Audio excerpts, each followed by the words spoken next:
Olá, alunos, tudo bem? Vamos iniciar a nossa terceira aula da disciplina de higiene e segurança do trabalho, certo?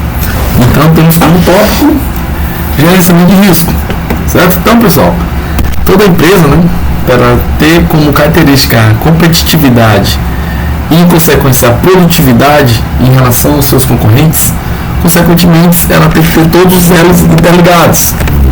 Elos positivos, como a responsabilidade social, como a tecnologia, como a parte de sistemas ambientais, entre outros. Então, para que tudo isso esteja relacionado e para que o trabalhador ou o colaborador esteja motivado em seu exercício laboral, é importante que seja empregado o quê? O gerenciamento de risco. E o que caracteriza o gerenciamento de risco? É a identificação, dos riscos presentes nesse espaço laboral e para que o mesmo seja contínuo, ou seja, seja prevenido.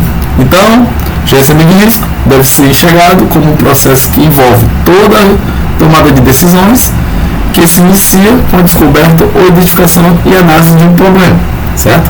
Então, no caso específico do gerenciamento de risco, a problemática sempre consistirá inicialmente no conhecimento e na análise do risco de perdas acidentais, que ameaça o indivíduo, um setor ou uma área ou um empreendimento de uma empresa, certo? Então, o principal responsável pela busca de identificação dos perigos e risco é o gerenciamento de risco, certo? Ou seja, é importante que seja identificado o risco para que ele seja contornado, para que o trabalhador trabalhe identificando esse risco, visando a sua prevenção, ou seja, porque como a gente sabe, o perigo é algo não controlável, já o risco é, certo?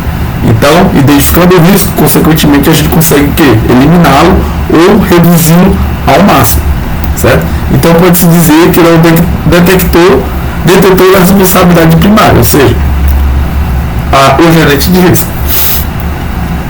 Então, pessoal, dando continuidade, temos que o objetivo do estudo de gerenciamento de risco venha a ser todo e qualquer processo pelo qual são analisadas situações que proporcionem ou venham a proporcionar risco de ocorrência de incidentes e acidentes, devendo tal estudo ser feito de forma contínua e sistemática, Como a gente já havia até comentado na sala de aula e nas aulas anteriores, é que toda empresa, quando ocorre mudança em seu processo ou na sua logística, consequentemente surgem novos riscos. Então é importante que eles sejam identificados. Por isso que eles falam que é um estudo de forma contínua e sistemática. Ou seja, é um ciclo.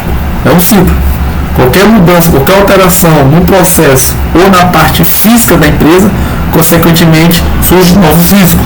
Logo, com o surgimento de novos riscos, é importante a identificação deles para contê-los. Então, dessa análise, pessoal, determinaremos a introdução de novas das técnicas necessárias, sendo algumas sofisticadíssimas no que tange ao controle de perdas, podendo ser utilizados fatores econômicos, tecnológicos e sociais, certo? Tudo tem que ser interligado.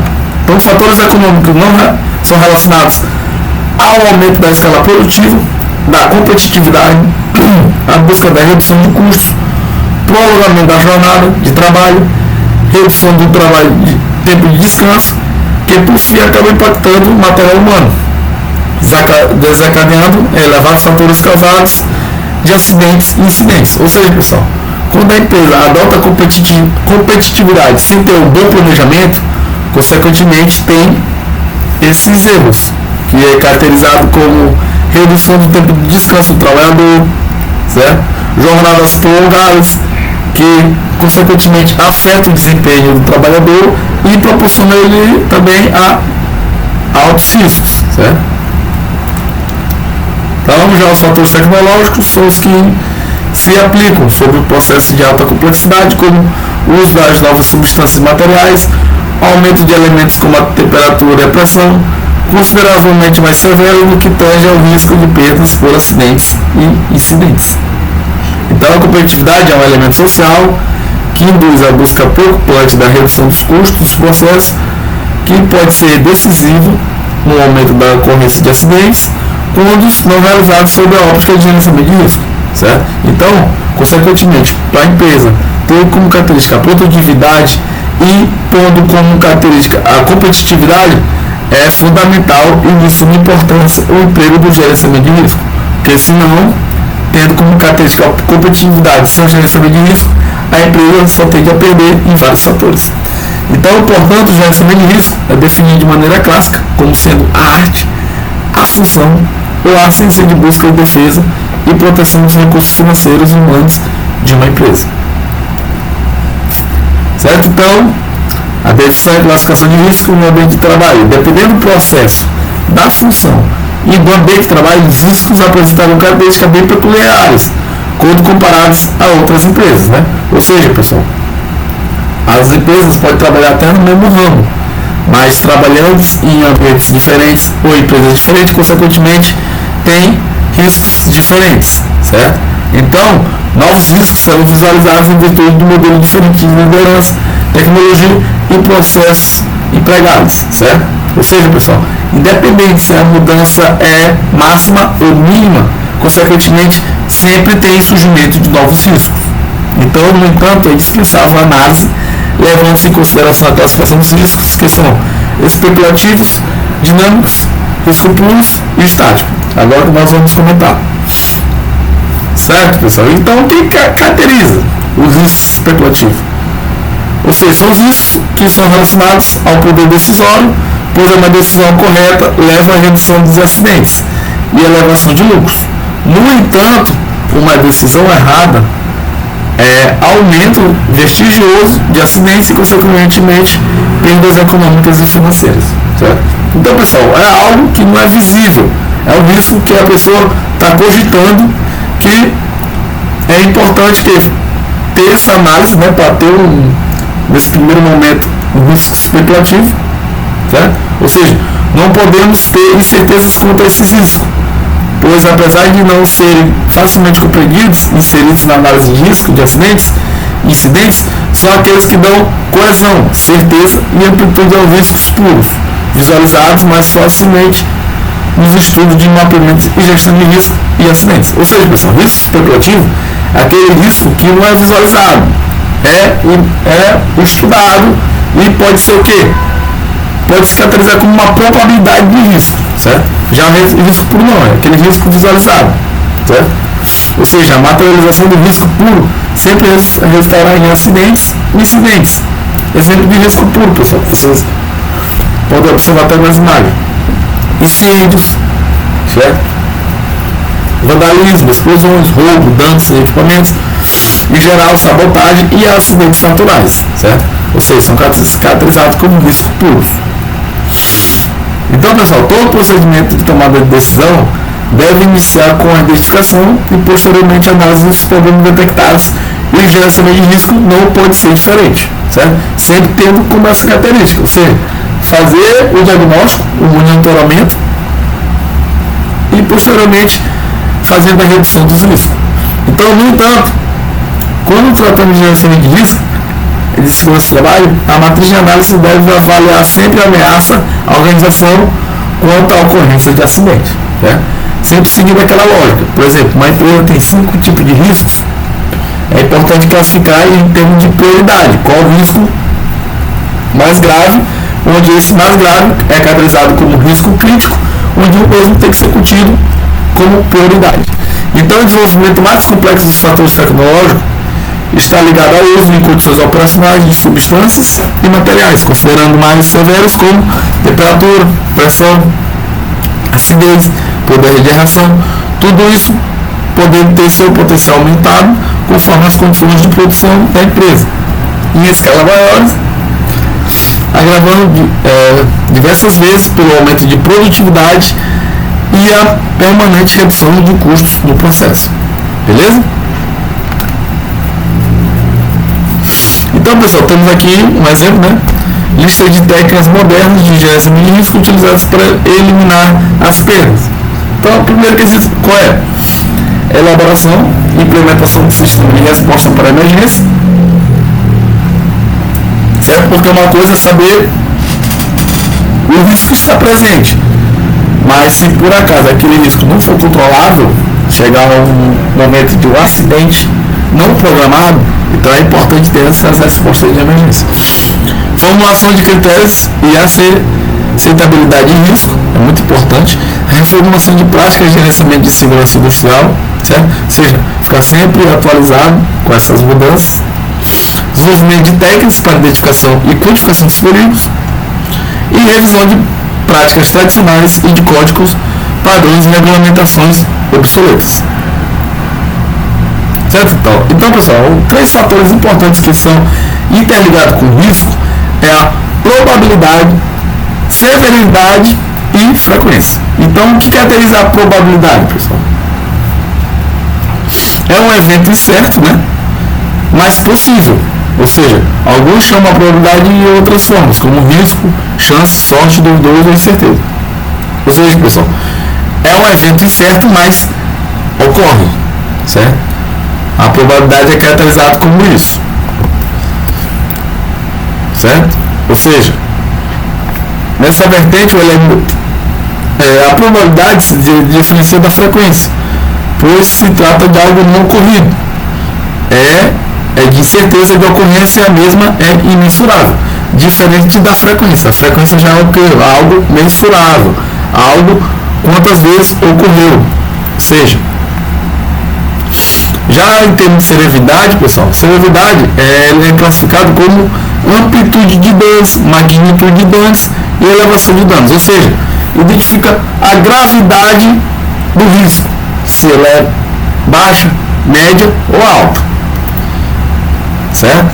Então, devemos ter conhecimento de alguns elementos, como histórico e a realidade da frequência, potencial lesivo do setor, equipamento ou máquinas, medidas preventivas e protetivas. Então, pessoal, temos que, na análise de risco, pressupomos, né, que um determinado evento indesejado pode vir a ocorrer. Então, esse evento indesejado é o que, pessoal? Probabilidade. E que, caso esse evento venha a se concretizar, que no caso o evento é caracterizado como acidente ou incidente, devemos prever qual o potencial lesivo dos danos, que é caracterizado como o que, pessoal? A severidade. Aí, em relação à frequência, pessoal, a frequência vem a ser a quantidade de vezes que o evento ocorreu, certo? Ou seja, é algo mensurável. Em um determinado intervalo de tempo, levando em consideração o número de elementos expostos. Então, como vocês podem observar, nesse exemplo aí, o acidente material, a fábrica de refrigerante possui 50 empilhadeiras, né? Número de elementos. Nos últimos 5 anos, intervalo de tempo, 3 dessas empilhadeiras explodiram, ou seja, o evento, né, pessoal? Ou seja, a frequência de explosões. Então, com esse dado fornecido, eu consigo facilmente calcular a frequência dos eventos, sem, contudo, precisar fazer um estudo detalhado dos motivos que geraram. Temos outro exemplo, pessoal. Acidente pessoal, onde também é facilmente caracterizada a frequência. Então, existe uma norma específica nacional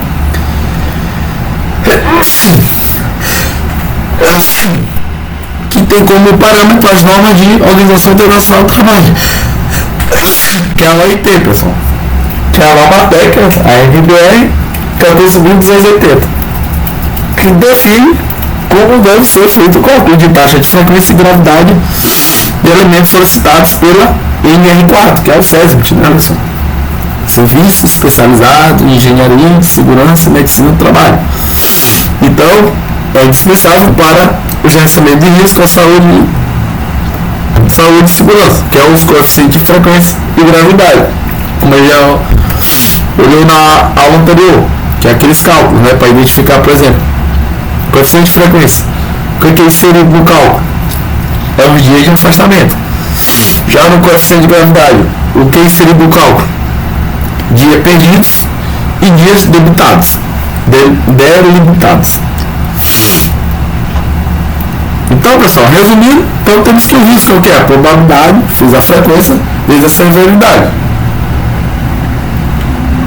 Então, é a probabilidade, o risco no conceito, em relação ao gerenciamento de risco.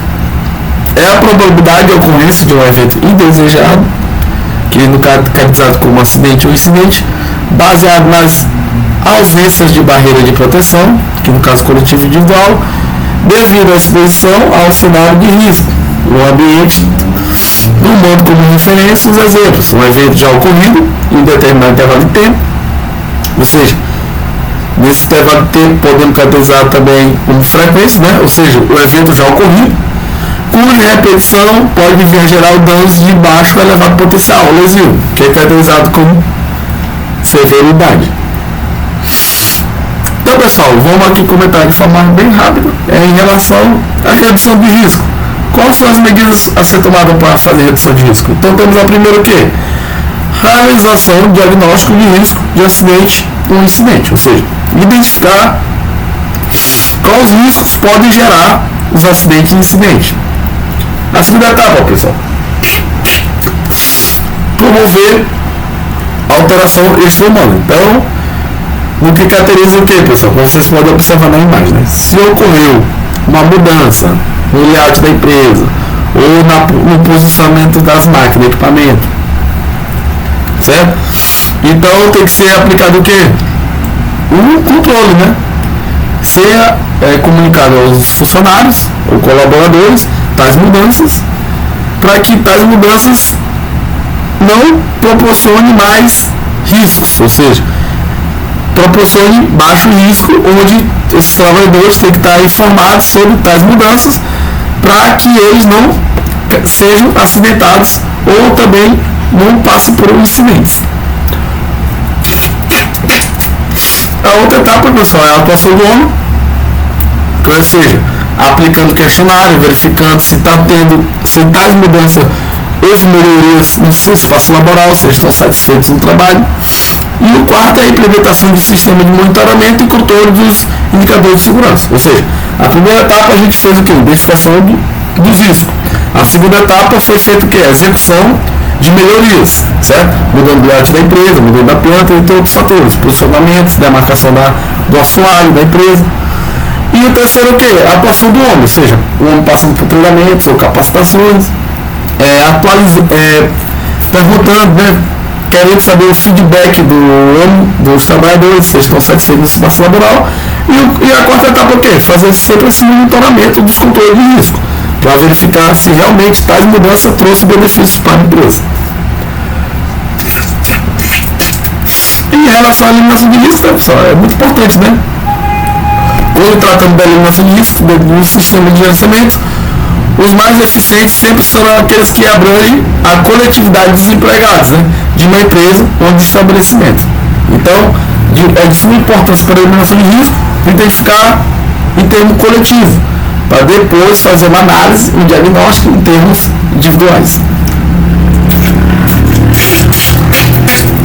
Ou seja, como podemos observar nesse exemplo, né, pessoal, em relação à eliminação de risco. O empregado da construção civil possui seu quadro de funcionários um pintor, cuja tinta é agressiva ao organismo humano, né?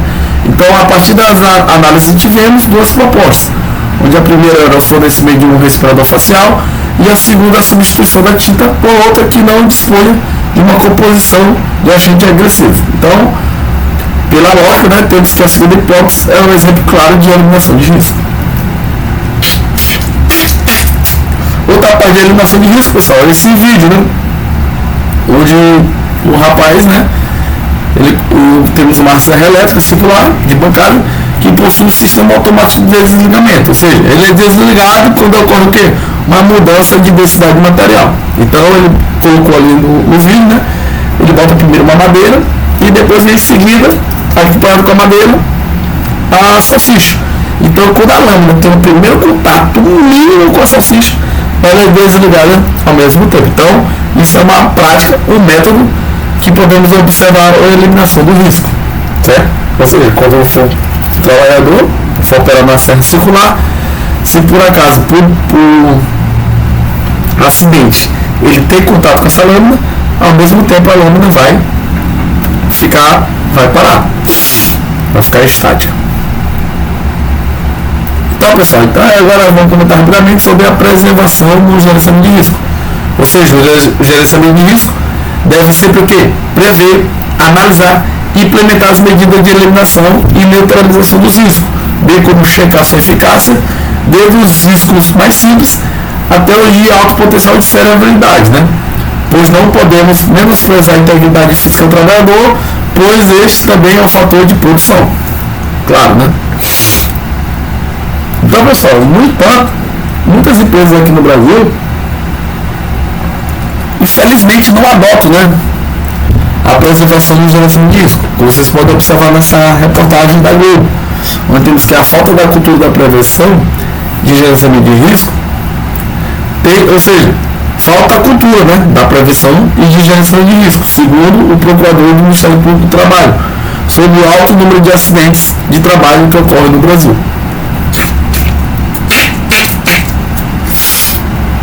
Então, pessoal, é importante, ou seja, não podemos descartar que o gerenciamento de risco também está nitidamente ligado ao fator econômico e financeiro de uma empresa, ainda que alguns tenham de implementar o sistema através de obrigações legais, enxergando, né, como gasto e não como custo, mas independente de que forma seja visto. Ou seja, pessoal,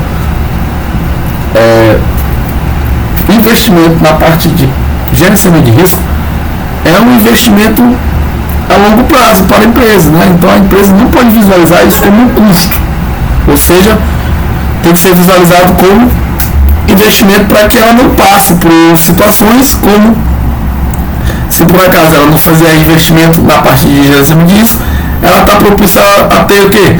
Inúmeros acidentes, ou seja, despesas com assistência médica, como a reabilitação dos empregados, pensões, indenizações, retrabalho, inúmeras manutenções corretivas e entre outros fatores, né, que pode ser prejudicial para a empresa. Então, pessoal, a norma que rege, a norma padronizada internacional que rege essa parte de gerenciamento de risco é justamente a ISO 31000, ou seja, é a norma de Associação Brasileira de Normas Técnicas para gerenciar todos os tipos de risco nas organizações. Através de suas diretrizes, é capaz de gerenciar os riscos em qualquer atividade, incluindo a avaliação de risco de segurança e saúde no trabalho. Então, pessoal, relacionado ao planejamento, né? O planejamento consiste na etapa de preparação dos recursos para ataque aos riscos existentes, ou seja, planejar para neutralizar ao máximo esses riscos que estão presentes no espaço laboral, certo? Então, a ISO 31000 ela é referência quando o assunto é tratado por planejamento de segurança, pois ela foi elaborada baseada nos estudos realizados em mais de 180 países e tem como um dos preceitos elementares o tratamento igualitário para todos os riscos, independente do seu potencial lesivo ao homem, ao patrimônio ou ao empregado, certo? Então, pessoal, vamos finalizar, como já se estudou um pouco, né, a aula. Então temos que, dando continuidade, é importante, né, pessoal, também relacionado à prevenção de gerenciamento de risco, a inspeção de segurança, certo? E uma das técnicas de gerenciamento de risco que é aplicada em inúmeras empresas é o famoso PDCA, né, desenvolvido por DEM, cuja sua aplicação é planejar, executar, checar e agir. Isso de forma cíclica, ou seja, contínua. Então temos que planejar a etapa de pensamento, né? Ou seja, estabelecer suas metas e prazo para alcançar, definir quais serão os indicadores, identificar a sua atuação e situação onde quer chegar e definir seus objetivos e prioridade. Já executar e cumprir cada meta a sua jornada, coloque em prática seu plano de ação e proceda conforme planejado. Checar é um monitoramento, né? Verificar se realmente o que foi planejado está tendo continuidade, analisar os pontos fortes de suas ações e suas oportunidades de melhoria e verificar as metas de planejamento estão sendo cumpridas. E agir, né, pessoal? Ou seja, padronizar esse serviço ou esse processo para fazer melhorias em cima dele, certo? Aí aqui temos exemplo. Aqui também a gente já vai perguntar, né, se é importante as empresas ou não fazer investimento em relação à segurança do trabalho, e a resposta é clara, né, pessoal? É importante. Isso aí não é um custo, é um investimento que a empresa está fazendo, evitando gastos e dor de cabeça futuras. Aí a gente havia comentado também aqui, pessoal, que é de suma importância que toda empresa aplique o que? O sistema integrado de gestão em todos os setores, visando sempre a produtividade. Certo? Muito obrigado a todos.